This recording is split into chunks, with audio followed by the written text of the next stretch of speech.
जो भारत के मुसलमान हैं वो यहाँ के नागरिक हैं। जो बात ओवैसी साहब ने कही मेरे से कहने से पहले, उन्होंने क्या कहा कि पहली बार ऐसा हुआ कि धर्म के वो पूछकर जो है कलमा के आधार पर मारा गया, और मारा गया तो हमारा जो है कुरान वो इजाजत नहीं देता है कि एक भी भले आदमी का जो है, एक शरीफ आदमी का कोई मर्डर कर दे। मैं और ओवैसी पार्लियामेंट में अपनी आइडियोलॉजी के लिए लड़ते रहेंगे।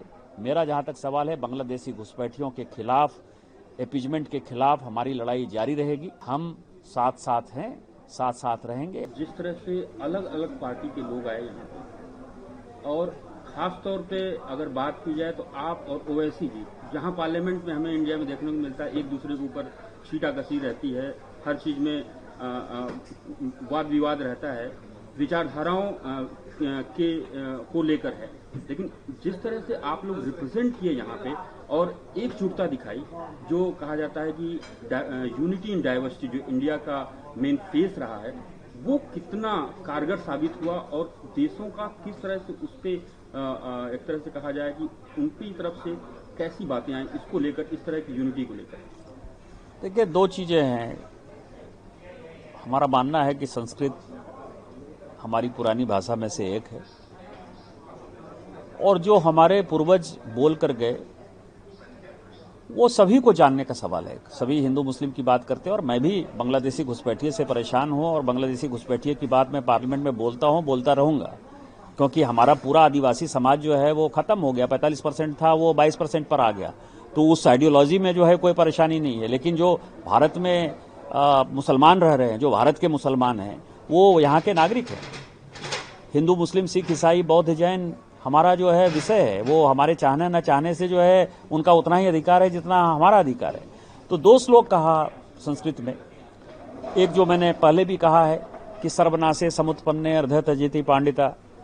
दूसरा एक श्लोक जो है बहुत बढ़िया है, विभूषित श्लोक है कि आपदा मां पतंती नांग हितो अप्यायाति हेतुताम मातृजंघा ही वत्सस्य अस्तम भवती बंधने।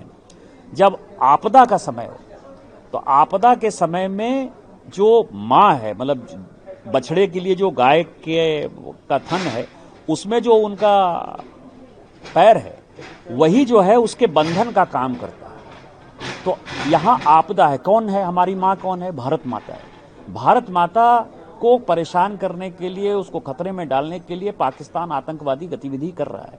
आतंकवादी गतिविधि कर रहा है तो वो कहां कर रहा है? जम्मू कश्मीर में कर रहा है। जम्मू कश्मीर में, कश्मीर वैली के जो है मैक्सिमम आबादी किसकी है? तो मुसलमानों की है। तो सवाल ये है कि जो पूंछ में सेलिंग हुआ है, पाकिस्तान ने मारा है, तो उसने धर्म पूछ के थोड़े मारा है, उसने मुसलमान भी मरे।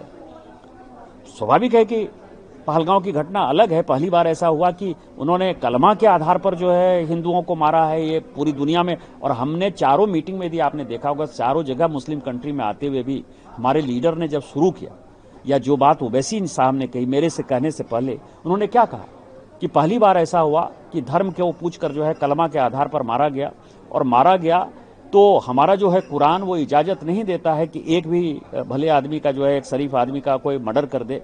ये कुरान के खिलाफ जाकर कह रहा है। जो कुरान की आयत बोल रहे हैं वो गलत बोल रहे हैं। तो आज भारत माता खतरे में, भारत माता खतरे में है, तो हिंदू मुस्लिम सिख ईसाई बौद्ध जैन सबों का ये देश है।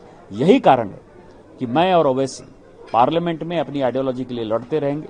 मेरा जहां तक सवाल है, बांग्लादेशी घुसपैठियों के खिलाफ, एपीजमेंट के खिलाफ हमारी लड़ाई जारी रहेगी।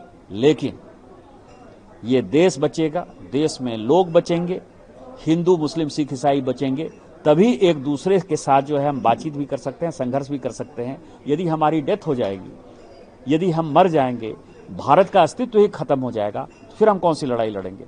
और इसी कारण से हम बाहर आए, और हमने एक यूनाइटेड फोर्स के नाते पूरी दुनिया को बताया कि हम साथ साथ हैं, साथ साथ रहेंगे। 140 करोड़ लोग इस लड़ाई में पाकिस्तान के खिलाफ हैं, और पाकिस्तान यदि कोई गलती करेगा, फिर मैं दोहरा रहा हूं, पाकिस्तान ने यदि इस बार कोई गलती की तो पाकिस्तान का नामो निशान हम इस पृथ्वी से उड़ा देंगे, खत्म कर देंगे।